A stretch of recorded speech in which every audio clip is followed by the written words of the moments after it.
4, 3, 2, 1. We are live, everybody. This is 2OF Entertainment.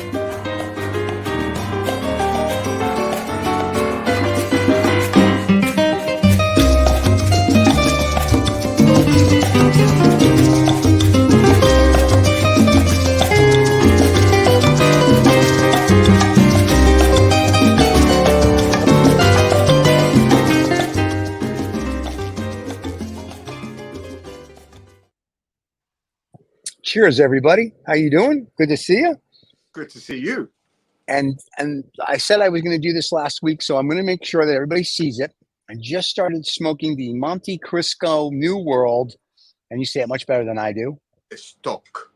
A stock. So it sounds very Nazi-ish. They're stock, like we're going to kill all the Jews. Yeah. So very nice. It's very Spanish. I believe it is a type of sword. I believe it's a sword that. Now, anyone correct me if I'm wrong. I believe it's a sword used in bullfighting. Ooh, okay. And I believe also that it may be the sword that is used to dispatch the bull. Someone tell me I'm wrong. Okay, I thought it was what the Moyle used when he takes 10% from the little Jewish kids. But anyway, it is the same sword, except you have to kind of hit it a few times because it's a bit blunt, but it's very pointy. Yeah. Very nice. All right. Well, so far I've had this. I lit this during the intro. It's not bad. It has a nice smell to it. So I'm somewhat impressed, but we'll see. It's early yet. May I clarify that Montecristo that you're smoking is a Dominican leaf Montecristo? Yes. Now, I wish I had a Cuban Montecristo just for the contrast, but I'm going to one of my favorites, the Bolivar Belicosos. Oh, love those. Can't get enough of these. It's the right size. It's bigger than Robusto. It's torpedo. And I get that grassy, earthy, leathery. I love this cigar. No, honestly, I have that feeling. When I smoke this, I kind of look forward to smoking this and retrohaling it and getting that flavor. I love it. Absolutely love it. Very nice. All right. I'm pairing it with a classic British beverage. Oh, tea? Ribena. Oh, excuse me. And I'm having a beautiful 16-year-old today, Scotch that is. So don't get carried away, everybody. Thank you for clarifying. and I know I had to say that. And it's from the Scotch Whiskey Society, which I'm a member of. And I have a 16 bottle, and I'm not big on anything under like 21 for many legal reasons. But what I thought was interesting is that their Scotch is not, if you will, distilled, so to speak. So when you get a bottle of Scotch from them, it's X-proof. So when I buy like a Macallan or I buy a Glenfargus, it's watered down a little bit, but this is like right out of the barrel. So their 16-year-old tastes like some Scotch's 25-year-old. So it's very good. So shout out to them. Not that they give it to me for free, but I do enjoy when they send me Scotch that I purchase, and they have a good consigliere that knows what I like. Yeah. So before we get rolling, if everyone who's watching has been watching before, it would be lovely if they subscribed and liked and commented. There you go.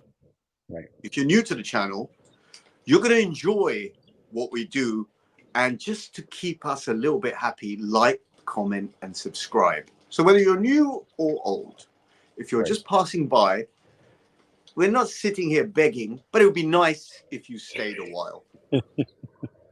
Yes, stay at least 3 minutes. So there you go.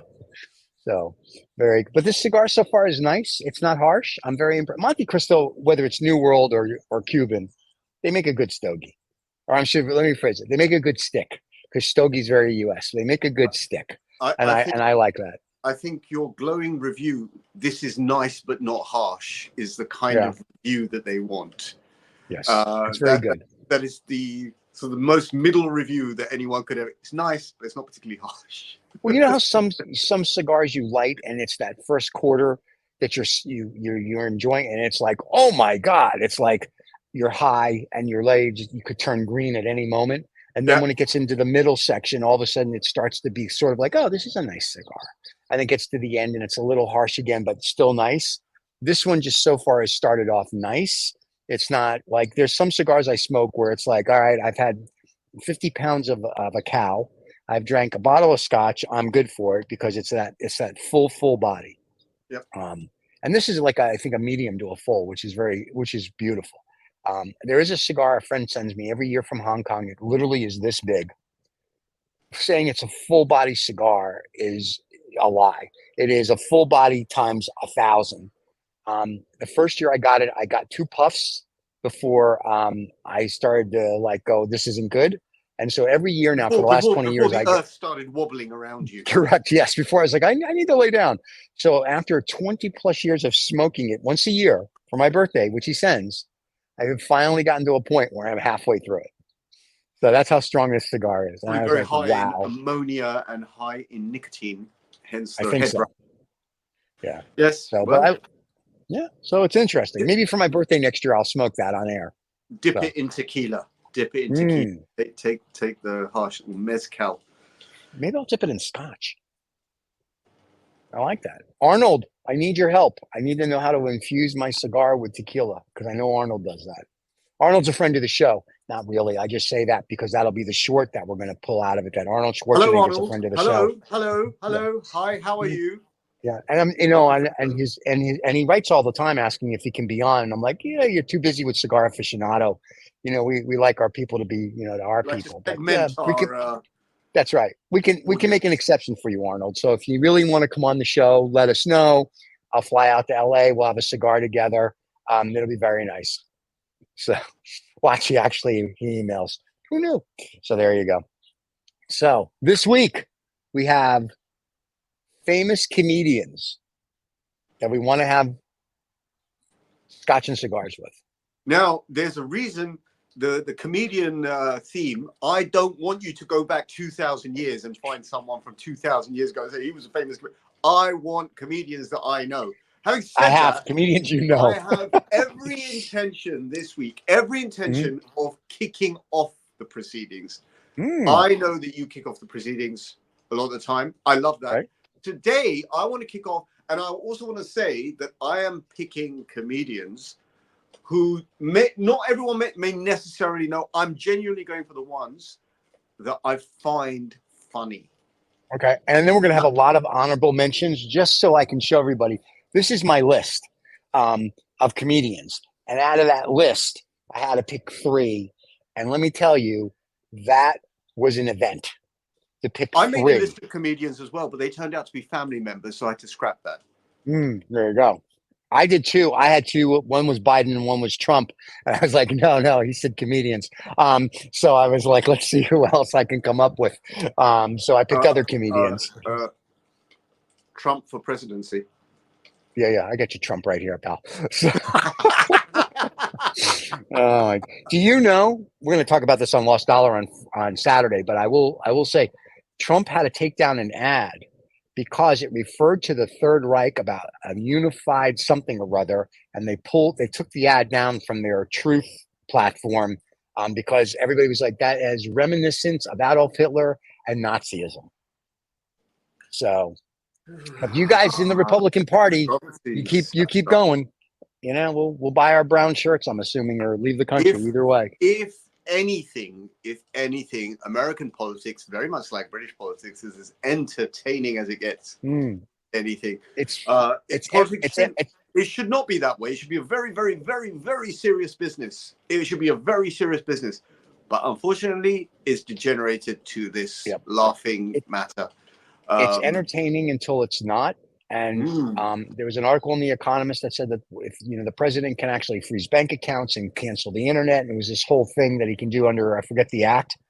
And I'm saying, all these people are like, oh, we want Trump, we want this.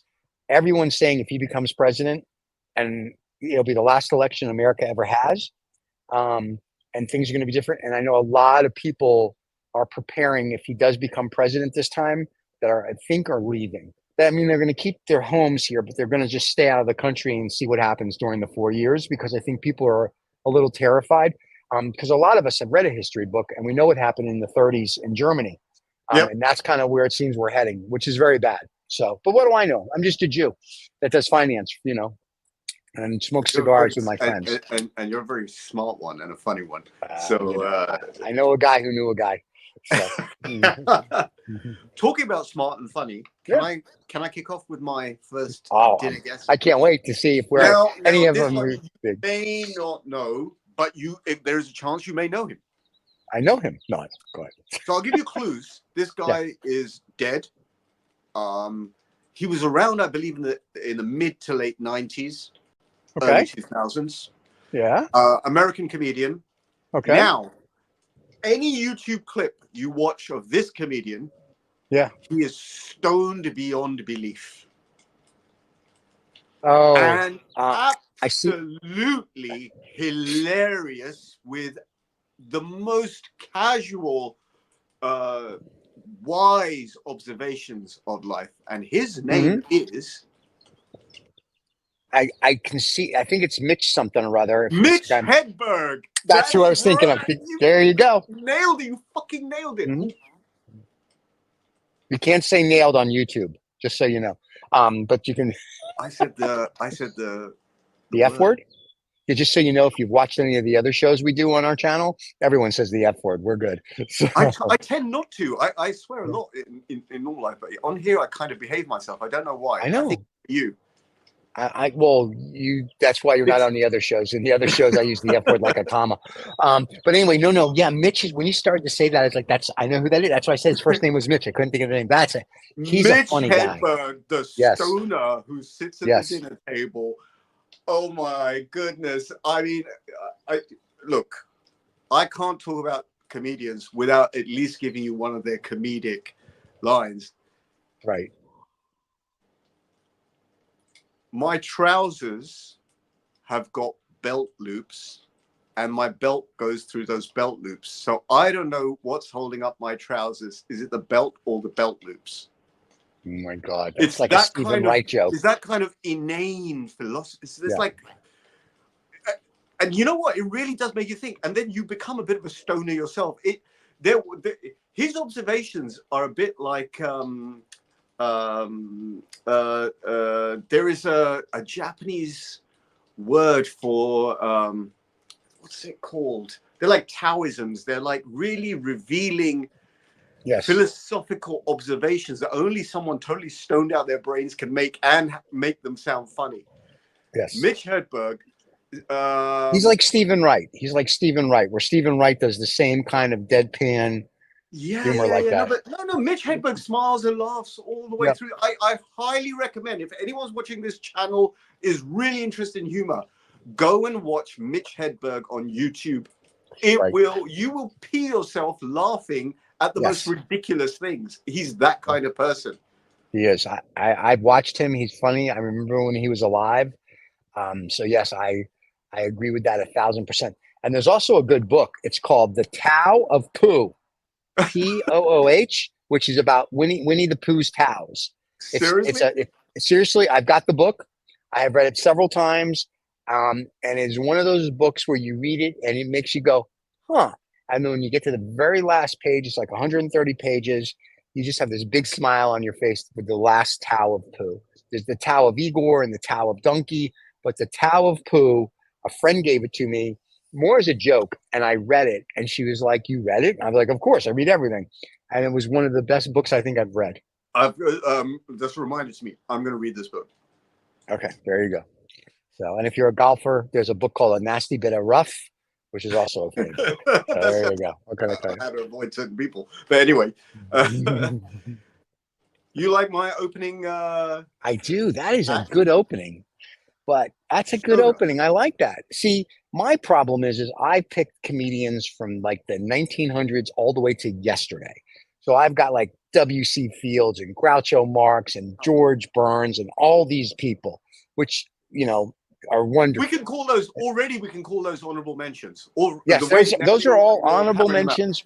Yep. And then Phyllis Diller and Joan Rivers. And I was like, okay, but who do I want to really sit down and have a cigar and a drink with? And I've met this guy. So when I met him, he was the first one that made it to my list.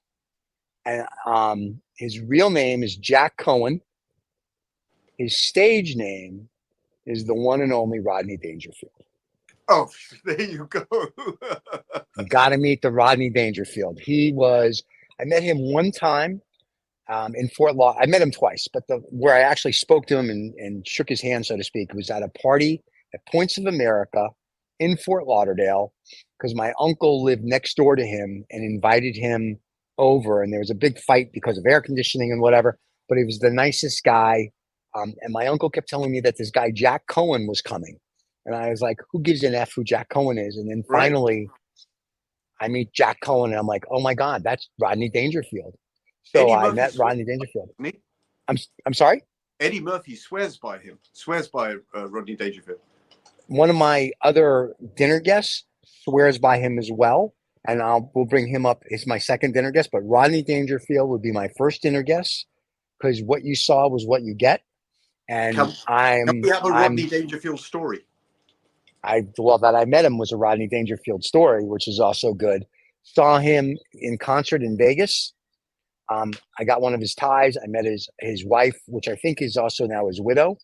But like my favorite, like every story I ever hear about Rodney Dangerfield is kind of like Bill Murray. To me, it's sort of like every story makes you smile. Now, whether like you were a dick in real life or not, when I met you, Mr. Dangerfield, was wonderful. The stories I hear from other comedians is wonderful. And one thing that I think one of my dinner guests would say, that Dangerfield was always high, whether it was coke or whether it was marijuana. Well, he was always something. Well, and you I got to was get up, just get like, down. yeah, right. And I'm like, this guy would be hysterical, because I'm assuming from the little bit I met of him, he would be like the character from Caddyshack. That would be the Rodney Dangerfield that would show up. A And I'm movie I like, have yet to see. oh my, are you kidding? Oh, that is like the movie for Rodney Dangerfield. That is what rekindled his Rodney Dangerfieldness. I've been to his club in New York when he was alive. So, but I was like, it was just something about him. He's just boom. And all his jokes are spot on. Like the best one is, he says, I came home early one day. I see this guy. He says, I come home one night. I see this guy jogging naked. I go, why are you jogging naked? Because you came home early. I mean, it's sort of like, and the joke I've used before on the show, which is also his, is he says, I got up this morning and I put my shirt on and the button fell off. He said, I put my jacket on and the button fell off. I picked up my briefcase and the handle fell off. He says, I'm afraid to go to the bathroom.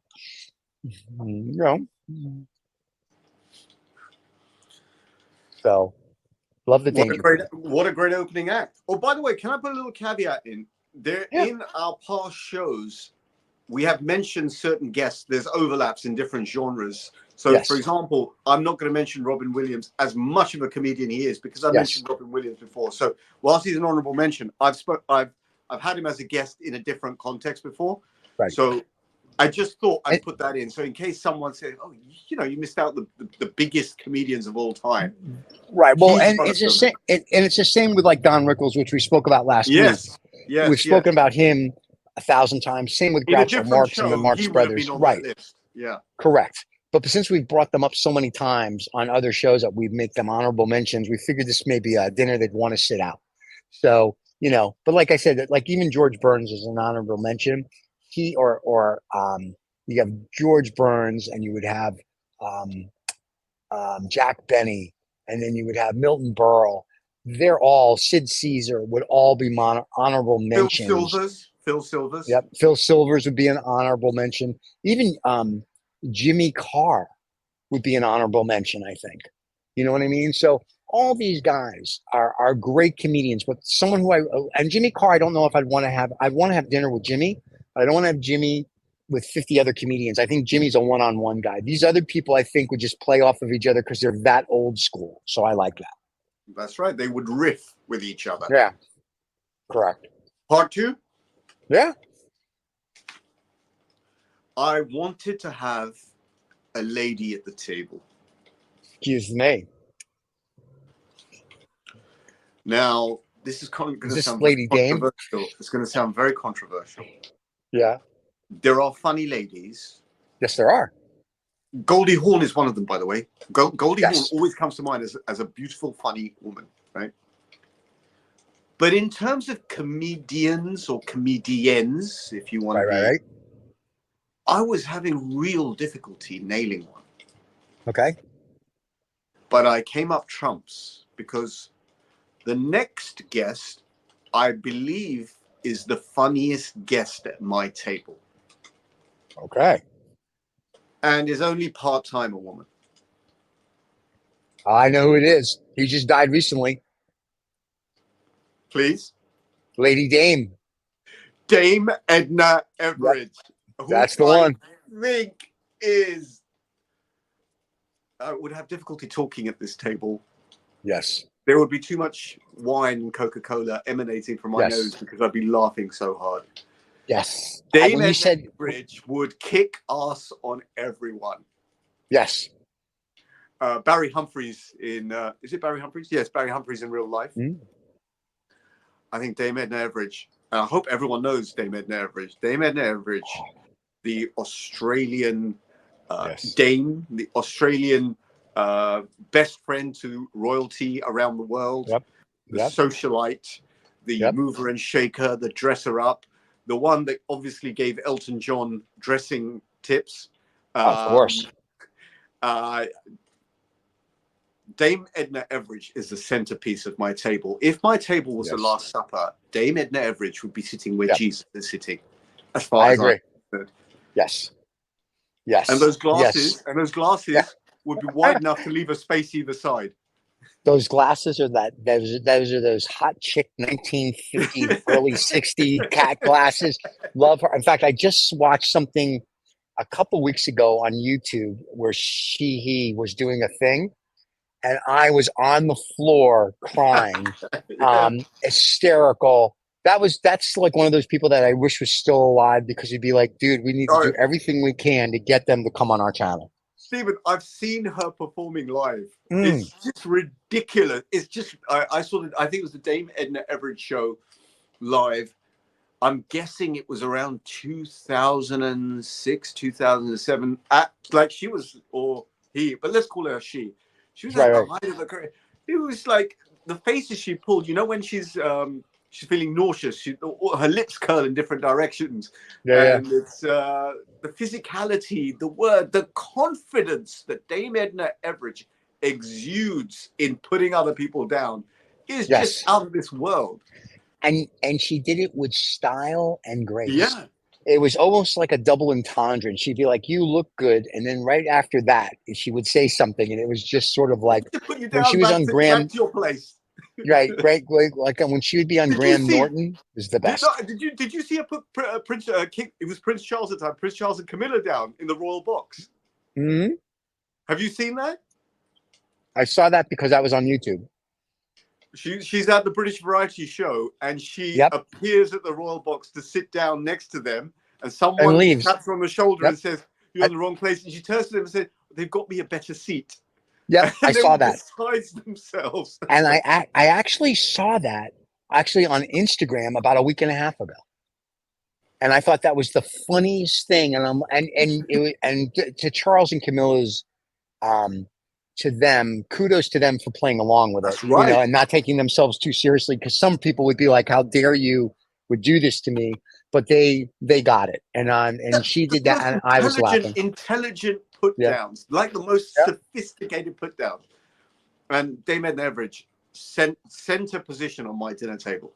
Yes, I agree. And Rodney would have to sit right next to her because I think the two of them next to each other, that would be awesome. That would be awesome. Very cool. Wow. That's a nice bout. I like that. Very nice. All right. I see that I see the game is afoot, as they like to say on your side of the world. Your move. Your move.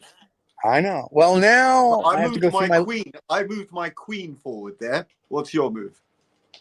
Well, see, I am bringing people. I'm not trying to outdo on this one or pick people that people have to research, like all the emperors and empresses of China, like I do. The next one is and was a great friend to Rodney Dangerfield, and that would be Bob Saget, America's dad. Ooh. Bob Saget. I used to watch his podcast. Funny guy.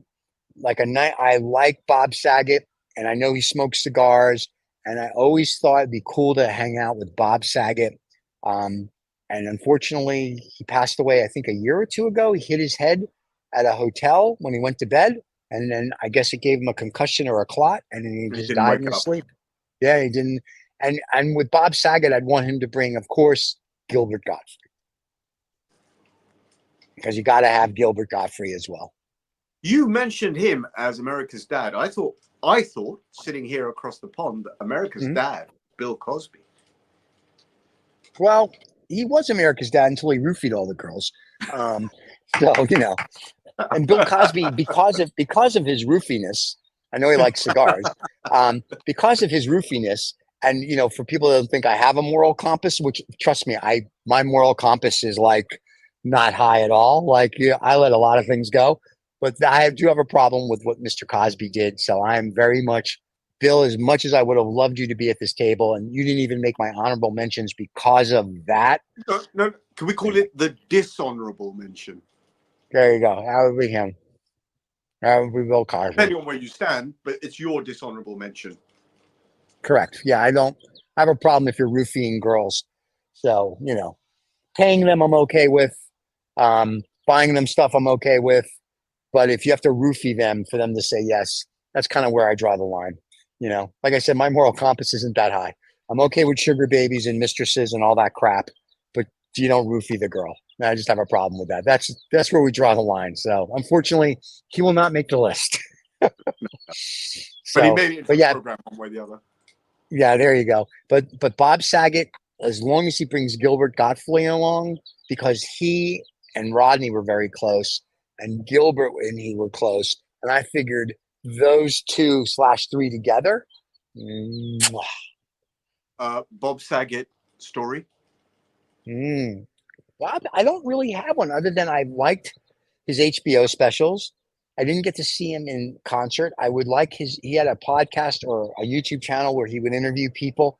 It was called Bob Saget Just Makes You Feel Good. And I watched him and I was like, the more I watched him, the more I liked him. And he just kind of, like he was just a nice guy. And I was like, you'd be fun to hang out with. And that was it. So and I was it. It was nothing other than that. I wish I had a Bob Saget story. I wish I bumped into him and I would have been like, oh my God. But no, it was just, okay, very cool.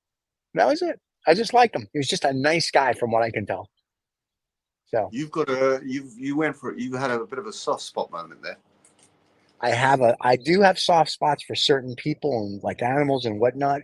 But so, when you think about the show, when we talk about who we want to have dinner with and cigars with, like one show is like Genghis Khan and Attila the Hun. There's no soft spots. Like I want to know everything and why you did what you did. But this show is kind of like the comedians that I really like. And there's some great comedians that are alive. Like you have Whitney Cummings and all these people. And I think they would be fun. And I mean this with no disrespect, and it's going to come across horribly, but the comedians of today are pussies, other than Jimmy Carr. The comedians today are all worried about, I don't want to hurt their feeling, and I'm sensitive, and I need to go to psychotherapy, and that's too bullshit for me. I want a comedian that has balls, that's not afraid when he says something that it may offend or not offend. That's like Jon Stewart, love Jon Stewart on The Daily Show, because he's not afraid to say things. And I want someone at the table, especially this table, that's not afraid. So the comedians of now, I would be like, oh, they're going to be afraid they're going to offend someone. I want you to offend. That's why you're a comedian. That's why these are called jokes. And I think people have lost the fact that a joke is a joke. And an honorable mention that I'll throw in is Colin Quinn. So if you don't know who Colin Quinn is, he used to be on MTV all the time and all this other stuff, but he's got a Netflix show, especially did. It's called The History of New York. It was directed by Jerry Seinfeld. I have watched it 100 times. And when people say, I don't get you, because I'm from New York, I go, watch Colin Quinn's History of New York. You'll get it. I need a link to that after the show. I will do that for you. Yeah. It's on Netflix. As a prelude to my part 3, I'm going to do honorable mentions. Okay, please. Ricky Gervais. Love him. One of those that doesn't hold back. Yep. Now, unbelievably, these are my honorable mentions. These would be on that list anytime, any day, anywhere. Chris Rock, Yes. Eddie Murphy. Without a doubt, these people will be on there. I have Richard Pryor. Yeah, I was going to say George Carlin. I'm going for someone universally likable. Okay. Universally sweet. Ooh. Universally funny. Okay. Universally missed. No one's got a bad word to say about this person. And there should be a person like this at a dinner table. I agree. And I've got a soft spot for this person. Okay. John Candy. Ah, love John Candy. Love John Candy. I've got a soft spot for John Candy. Yeah. In every, sort of a tragic loss kind of person. Yep. Who was just very sweetly funny. He wasn't there for anything other than a very funny, charming personality, more than anything else. And apart from the many John Candy characters and characters that I could mention, my favorite John Candy moment is the exchange between him and Macaulay Culkin in Uncle Buck. The to and fro question session. Yeah. And everyone wanted an uncle like John Candy. That is true. You know what I mean. I agree with you 1,000%. So but from that era then, and from the John Candy era, you're looking then also like a John Belushi, a Dan Aykroyd. Exactly. The Ghostbusters. All of them. The Ghostbuster. Yeah. That's like, And Dan Aykroyd is a good honorable mention. I don't know if he smokes cigars. I know he drinks his tequila because he has his tequila brand. But Dan Aykroyd, I think would be one of those, like John Candy, like, can you bring Dan along with you type of thing. Dan's alive, by the way, everybody. So just FYI, it's not, I don't want to get everybody like, oh my God. Mr. Aykroyd, yes. Mr. Aykroyd, yes, I love, but that was the old, and pretty much everybody from Saturday Night Live back in the original, like you have Jane Curtin, Gilda Radner, even Gene Wilder, who was married to Gilda Radner, I think would have been fun to have with you. You have Chevy Chase, you have Gil Mort, I can't remember his name. That's terrible. And just all of them. That was that whole crew would be an honorable mention or a dinner unto itself. So I agree with that. That's a beauty. Very nice. A sweet soul, a funny sweet soul. Yes, he and Lady Dane together. At least in terms of his persona, I've never really, but he apparently universally is liked, and liked beyond liked. Everyone only has good words to say about him, and that's a very rare quality in a human being when no one says anything bad about you, because the world's is true. Cool place. Well, you know what, and it's funny. Jerry Lewis, I would put him as an honorable mention, but he was a dick. So Jerry Lewis, you know what? I so loved Jerry Lewis. Okay. And now I have a very acerbic attitude towards Jerry. Jerry's a complete arsehole, in my opinion. And I know that for real because my friend's father was his chef. And my friend's name is Mike. I'm not going to say his last name, but his dad used to cook for Jerry Lewis when he lived in the Palm in Fort Lauderdale, Pompano Beach. And he said to him one day, my son and his friend love you. Would it be okay if I brought them in one morning just for them to meet you? And his response was, fuck no. So, and his father came back and he said, I asked Mr. Lewis if he could meet you, if you could meet him, blah, blah, blah. And his response was, fuck no. Like, I would have been like, no, but let me give you an autograph. What's their name? Nothing. So when I heard that, I was like, yeah, you're a dick. You don't make my list. Like, I don't like you anymore. People change throughout their life. God knows what life scenario. I really don't know. I don't know Jerry Lewis other than the persona of Jerry Lewis. But the few interviews I've seen him as Jerry Lewis, I found to be. Yeah. This is not. So when you have a hero and the hero falls from grace, that's Yep. what happened with me with Jerry, because I grew up on Jerry Lewis movies. I love. Yes. I've seen the Disorderly Orderly, Yep. the Delicate Delinquent, all that kind of Yep. stuff. The Patsy. Yep. Jerry Lewis, that humor is intertwined into my experiences growing up, but the Yeah. actual person doesn't make any sense to me whatsoever. Yeah. I want the character, not the person. His most interesting movie, to be really very honest with you, is the one he did with Robert De Niro.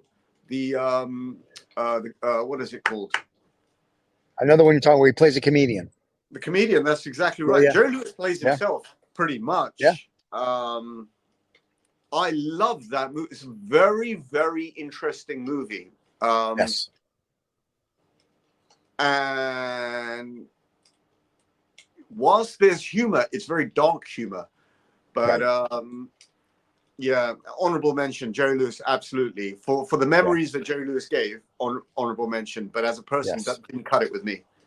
Yeah, no. I think John Candy is a better dinner guest than Mr. Lewis would be, because he would be like, go F yourself, and I'd be like, yeah, okay, screw you, pal. So you're just a person. You put your pants on the same way we all do. You got a lucky break. And you know who else is really funny? Dean Martin. People don't like Sammy Davis Jr., Dean Martin, even Frank Sinatra had humor. I would just have the Rat Pack at my table. Yeah. Really, to be really very honest with you, in a real world scenario, I'd have the Rat Pack. Everyone in the Tug's Rat Pack. I would be in heaven. Yeah. Honestly, including Don Rickles right at the end, who is sort of semi Rat Pack. Yeah. That would be beauty. But Dean Martin, my God, I love the Dean Martin persona. I just love it. He's where I got the thing where someone says, "Is that your first drink of the day?" And I go, "Only in my right hand." So that's where I got that from. That was him. That was Dean Martin. And he said that at Johnny Carson. Tends to be likable person, apparently. Yeah, he was.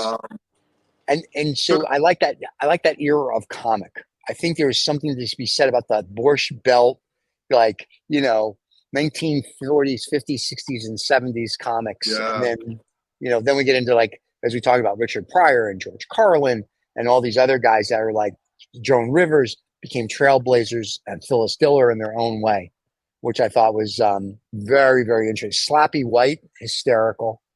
I mean, and the kids today don't know any of these people. Like, these are old school comics that if you watch today, they're unrelatable to modern society. But I'm fortunate. You're fortunate. We're sort of at crossover period. We know people who live. We know people from the 50s and 60s, and we know so we've got that little bit of crossover. Yep. What a beautiful era that. And W.C. Fields would fit in good with that group as well. I like when he says, W.C. Fields' best line was, I like in the morning to hear the tiny little footsteps of pitter patter in my midget butler. So I thought that was like the best. I love it. Mark Twain would be interesting to have over, because he was a humorist. And Mark Twain's best line is, if there's no cigar smoking in heaven, I shall not go. I shall not go. Oh, by the way, again, because I have mentioned this person, I think a few times in the past, he's not at the dinner table, but he would be at the dinner table. Right. The one and only Groucho Marx. Well, and we said an honorable mention for him and the Marx Brothers. They were, I couldn't get away without Groucho at the time. And Buster Keaton. I just couldn't do it. I could not have cigar, dinner, and drinks without Groucho at every bloody table. As sitting as the commentator for everything. I need Groucho Marx. And the Marx Brothers were also, like I told you, the book that Harpo Speaks is a great book. But Groucho would be there. You have to have W.C. Fields. You'd have to have Laurel and Hardy. You'd have to have Abbott and Costello. I mean, you'd have to have all of these guys if you're going to have Groucho Marx. Edgar Kennedy. I don't know Edgar Kennedy. You do know Edgar Kennedy. You should know Edgar Kennedy more than I should know Edgar. Edgar Kennedy was the foil in many a Laurel and Hardy movie. Okay. Edgar Kennedy, you're part of that Max Senate circus of players. Okay. Gotcha. Okay. Which as a kid I was obsessed with, because in the UK on Saturday mornings we would watch things like Charlie Chaplin and Laurel and Hardy, and there was a program, there was a show, the Edgar Kennedy Show, where Edgar Kennedy is almost the original Homer Simpson, like this, like Edgar Kennedy's always foiled. Right. He's always the man that's foiled. In fact, he is the real version of Foghorn Leghorn. Oh, I love that. That's awesome. Okay, that's good. Are you familiar now with Edgar Kennedy, or are you going to do a refresher? If you watch Edgar Kennedy, you say, well, that is probably what Foghorn Leghorn was based on. I am going to go look him up after. I vaguely remember him in the Laurel and Hardy movies, but I remember the Max whatever players. So yes, I know I've seen him. I just have to now go look at him and go. Once I see him, I'll go, I know who you are. When people like you and me die, that world will just, because we're the only kind of people that would ever talk about that kind of era now. Yeah. Was one of my favorite things. Laurel and Hardy movies, Charlie Chaplin, Harold Lloyd. Yeah. Oh, Harold Lloyd was great. Buster Keaton was great. Buster Keaton was from physical humor. But these are all comedians and Charlie in their own way. Yeah, huh? Charlie Chaplin back in the day. Charlie Chaplin, my goodness. Charlie Chaplin was an artist. Yes. I don't know if he was a comedian. He wasn't. He was, because he would do tragedy. He would do humor. Yes. He would do humor in tragedy. He would do. I mean, the very groundbreaking people that don't exist today. They just don't exist. Charlie Chaplin died in the very, very early 80s or late 70s. I thought late 70s. 79, 80. I think Charlie Chaplin died 79, 80. I remember I was around when Charlie Chaplin. I can't believe I was around when Charlie Chaplin was around. I have read several books on Mr. Chaplin, and every book I read, I'm just fascinated by his everything, like his thought processes, this, his that, and what he believed in, and things people said he said and he did and he never did when it came to communism and all this other stuff. So I've read several books on Mr. Chaplin. What a movie! Yeah. Oh, that's a beauty. What a movie! I mean, for those who haven't seen things like that, you really need to watch those things. Those are like, they're like seminal pieces of work. It's not humor; it's just pure philosophy presented humorously. Yes. A great human, absolutely great human being. I think I rate to Mr. Chaplin. I much respect to Mr. Chaplin, as they say. Yes, but all the guys we're talking about, all the people that have passed, all respect. So this has been slightly a deferring moment. What's your third player? My third player. How are you going to cap this off? I went for the softly John Candy approach. I'm going to go with a player that Zero Mostel, Gene Wilder, Marty Feldman. For people that don't remember, Marty Feldman worked with. Hang on. Dom DeLuise worked with this guy. I have to look in different directions for Marty Feldman. There you go. For the people that don't know Marty Feldman, you've got to watch Young Frankenstein. Funny stuff. So this guy wrote with Richard Pryor Blazing Saddles. He wrote Young Frankenstein. He's the one I told the Hitchcock story about. He has worked with Madeline Kahn. He has worked with all the great comedians, male and female. And the producers, of course. History of the World Part 1. There's only one, and there will only ever be one, Mel Brooks. Wow. Yeah. Here's how I left him out, but thank you for putting it.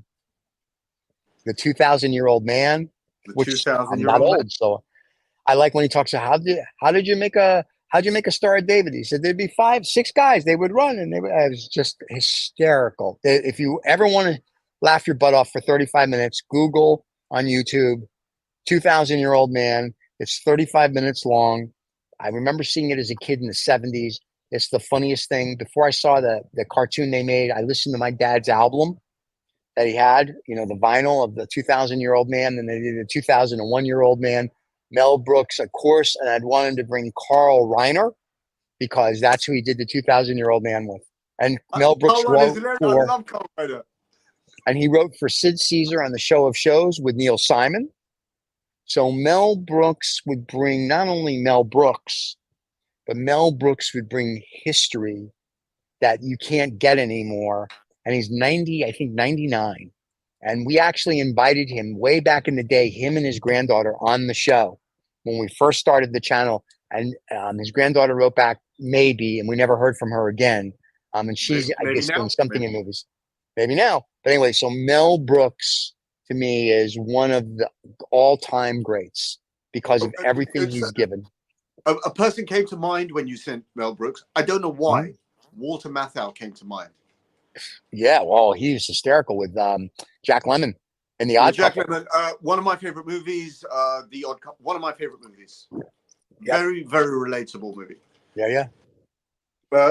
May I ask you a question? Sure. As a movie buff, we've been talking about comedians. Funniest movie of all time for you? I was going to be a smartass and say the Great Dictator with Charlie Chaplin, but no.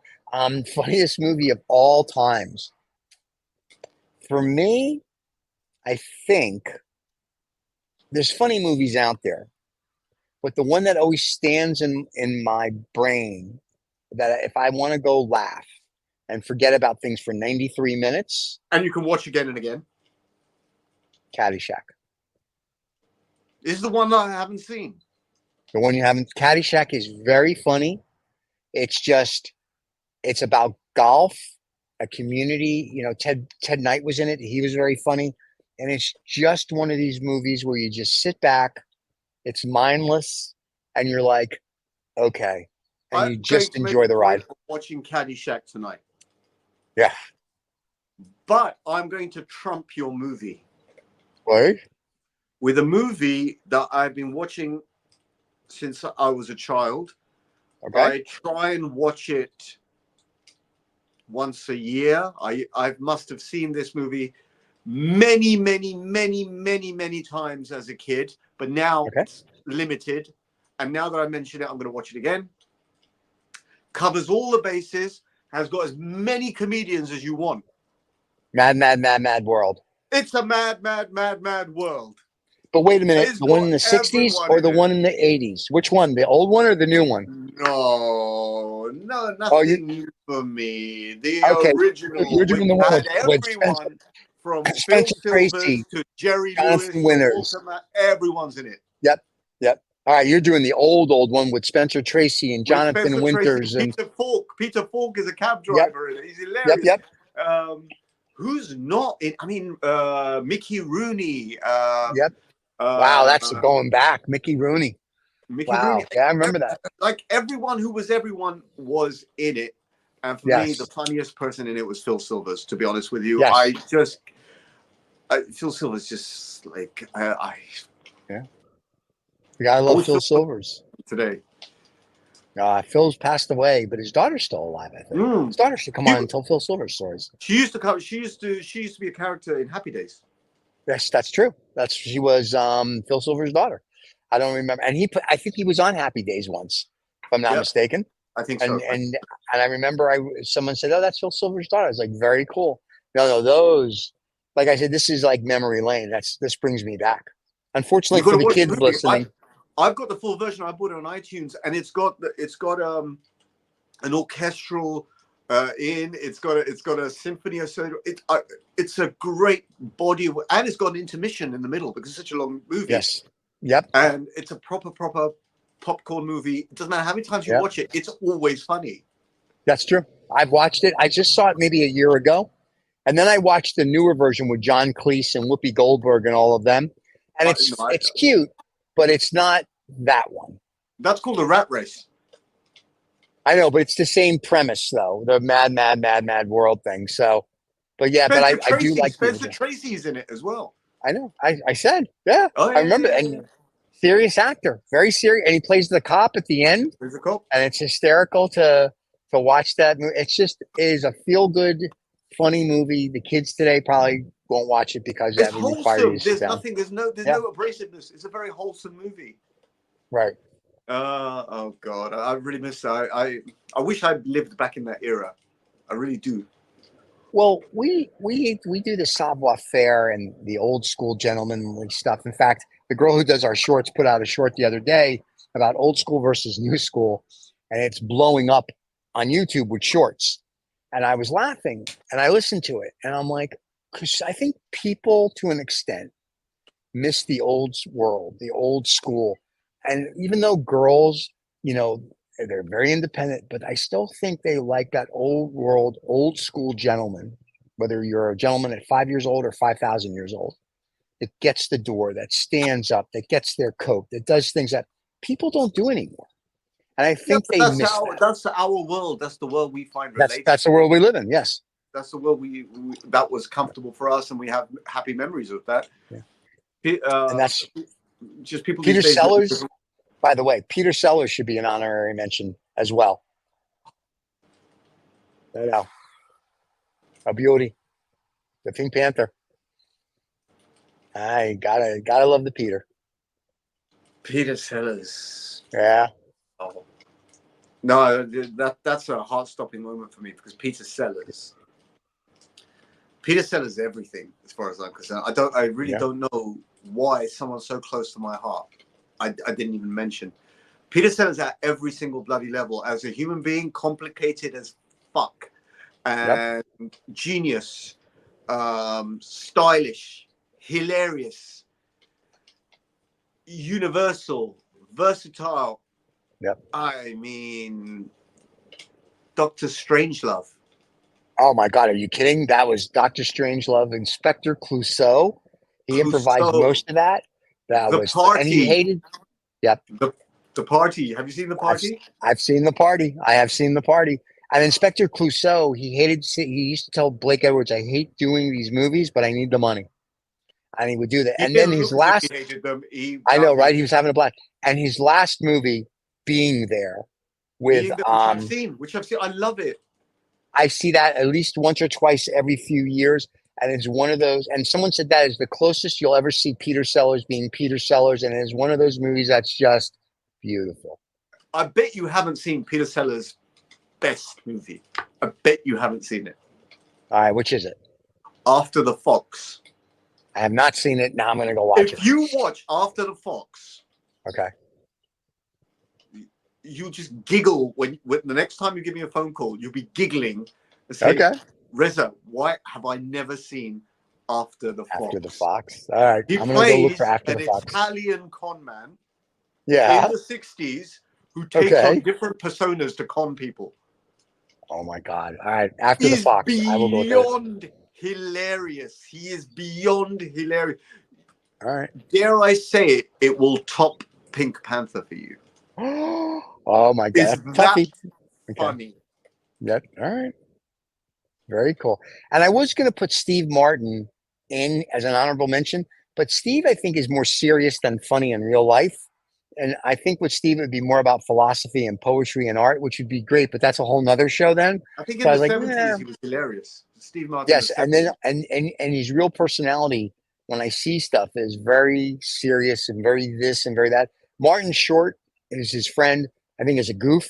I think he would be hysterical as an honorable mention. I'm like the court jester almost. Jerry Seinfeld, I think, would be fun to have cigars with, but you have to bring he and Ricky Gervais are close, so you have to bring both of them.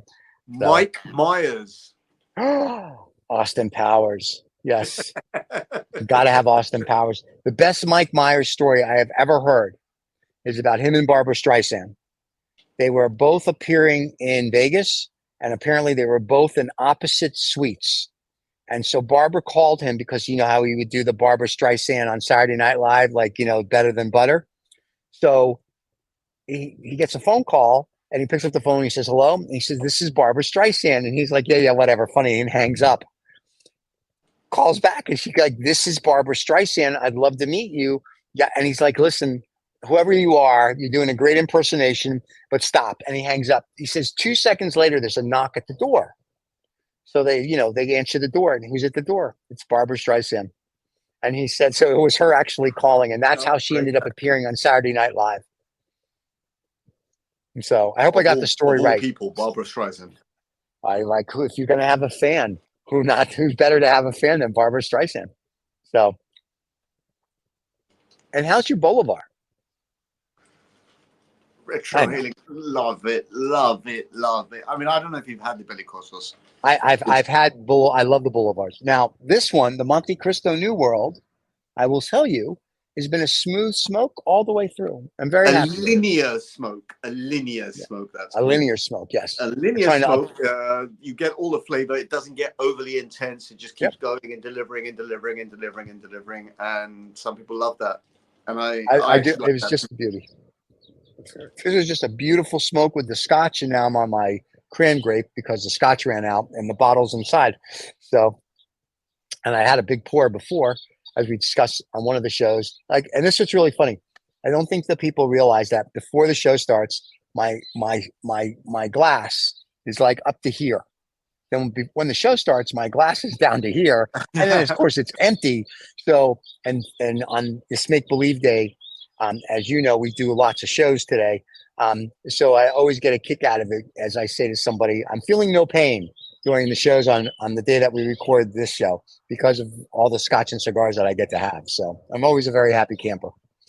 So it's very cool. And did you want to give a shout out to where you smoke, where we're going to do a live show probably in the next few months? Can we give a shout out or not yet?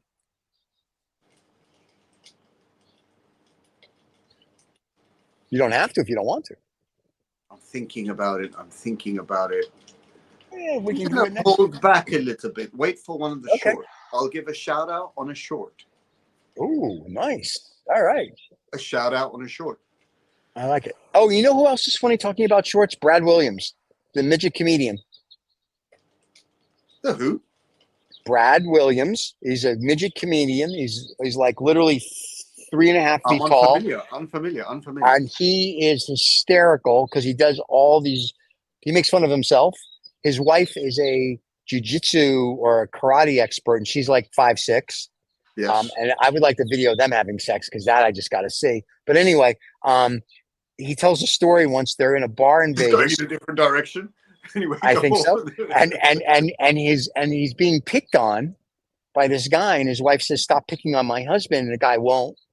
And so his wife kicks his ass, this guy's ass, because she is whatever the highest black belt is in her study. The guy goes to the bouncer and says, "That girl and that guy kicked my ass." And the bouncer looks at him and goes, "Really? A 5'0" girl and a 3'0" guy kicked your ass?" They threw the guy out of the bar. He tells it much funnier, but Brad Williams, when he's talked about shorts. Sorry, Brad. Love you, though. Love him to come on the show. He's a funny guy. Now, talking about kicking asses. Uh-oh. As a contrast to this show. Okay. I have a theme for the next show. Uh-oh. What's our theme? It's a deliciously criminal theme. I like that already. Criminals. Ooh, okay. Now, fictional or non or both? Pick one. Okay, all criminals. Nice. I like it. Now, should we very, very funny to very, very, and I have my favorite one already in mind. For the first time, I have my favorite one already in mind. All right. I don't know. Well, I have criminals that I know of. Now I'll have to research and see what criminals I like. You don't have to like them. You just have to be like, these are interesting people to sit at the table to have dinner with. Well, the criminals that I'm thinking of are ones that did the biggest jobs in the world. So those are the ones that I will. Your mind went. Your mind went to who are the biggest criminals in the world. That's very interesting. I'm going to do a psychological analysis of this on the next show. But your mind instantly gravitated to the biggest ones, not the most interesting ones necessarily. And I've got now in my mind, I've got 10 of them already. I know exactly who I'm going to start writing a list for. See, and it's funny because I never knew who you're going to pick. So I usually have 15 or 20 names on my list just in case we both say the same name. We've never done an overlap. Have we done an overlap ever? We've never done Every now and then you'll say something where I'm like, oh, it was an honorable mention or this or that, but I don't think we've ever said A is A. Our guests have never been the same. I think our three guests have always been different. So yes, so in that respect, we do good. But this one could be a little different. because I've got a couple now that I'm like, I remember reading some books on certain people. There's a couple that I'm like, oh, we got to put them in. So, and it just depends because I'm going to go with global criminals, not just like Oh yeah, U.S. centric yeah. or Go whatever. Yeah. anywhere around the world. Go anywhere in history if you feel Oh, like I'm it. going to. Oh, I already got that. That's easy. So, I'm going to have a hard one historically, but my history is sort of like last, sort of up till the 1910s, 20s. That's where I'm stuck. That's where the brain is stuck. all Last right. 100 years. Last 100 years. All right. My criminals are think are going to be the last 100 years as well. I may look for one that's older, but I've got like I said, I've got 10 of them that are last, say, 50 to 70 years. I love it. Can I give you quite excited about it? Can I give you Okay. sort of a clip? Well, my criminal theme Yeah. will be defiant criminals. Defiant. Okay. The My, ones that laugh in the face of adversity. So this is mine are the cool okay. cat. I'm thinking of cool cats. Cool All right. cats. I got cool cats. Mine are going to be defiant, but changed history. Yeah. Yes. They will be cool cats who changed history. Okay. Change the way Go. people thought about criminals. Or mine will just be people that just changed history. I'm not worried about how they think about them. You're still a criminal, but I'm going to people that are criminals that just changed history for whatever By they the way, did. a criminal can be anyone. It doesn't have to be a bad person. It can be a person who's been convicted Yeah, it could be the president of the fraudulently. United States last year. One Oh, who tries to overthrow the you mean government. successful criminals? You mean really nice ones. Yeah, one criminals that on January 6th gave a speech that didn't get Oh, convicted. It could be that kind what of a you're doing is a criminal. bit of a minority report thing here. Future criminals is what you're going for. Future criminals. Yes, yes. I will also do. I'll do criminals people know, and then we'll do future criminals as well. Yes, that'll be very So let's do interesting. that. Honorable mentions will be future criminals. Okay, but yeah, the criminal. I think that'll be fun. I'm looking forward to that. Well, this dinner table with John Candy, Lady Dame, Rodney Dangerfield, Bob Saget, and the rest of them and with all the honorable mentions, will be an exciting dinner. So I'm hoping everybody enjoys dinner with us with these people. Any suggestions for cigars we smoke next week? I will endeavor to go. If anyone wants me to smoke a specific Habanos or a Cuban cigar, I'll endeavor to go and get it and smoke in front of you. I guess Stephen will endeavor Do the to same. do. Like, comment, subscribe. If you enjoyed this, please, it helps. Even if you don't like it, give it a down thumb, but say something. Yeah. Let's see. Yeah, do something. And if you Feedback. yeah. And if you're a cigar aficionado, Arnold, I'm talking to you, buddy, and you want to be on the show with us, come on the show because you can show us how to infuse the tequila. And you don't have to spend the full hour with us because we know you're a busy man. You got a donkey you got to take care of and some other stuff. You got to work out in the morning with Dolph Lundgren. We got all that. Pop on for a soundbite. Yeah, come on, say hello, smoke a stogie with us, and we'll ask you questions about your movies or people that you like. And he's actually a very interesting man. When he started, he would be fun to interview just because when he started and started to get money, he bought apartment complexes so he would keep growing his empire. So Arnold's done very well. He's not an idiot. I think people make fun of his accent, but he's I definitely like not him an idiot. more and more and more and Yeah. more. Arnold for president. Well, he can't because he's not a U.S. citizen. Oh, He's not a natural. Anything can happen. That's true. If Trump can run, yeah, oh, yeah, that's true. He became governor. I liked him as governor. That was good. Governor. The governor, you gotta love it. Yeah. It's a beauty. My friend, as always, it has been a pleasure to spend this time with you on a Saturday morning. My pleasure. And getting drunk. I mean, enjoying my scotch. Same thing. And for you people, don't forget every Saturday morning you can catch us here on the Cigar Show. And if you are a cigar company, a Scotch company, or a anything to do with Scotch and cigars, and you'd like us to tout your wares, feel free to reach out and we will tout your wares if we like it. If we don't like it, We won't tout it. We'll just destroy you. So think about it carefully before you Good ask us business to do acumen something. over there on that side of on that side. There Very you go. good. There you go. Right there, over there. So, and that's it. So we'll see everybody next week. As always, my friend, it has been my honor. So My salute I will to see you next. Cheers, my friend.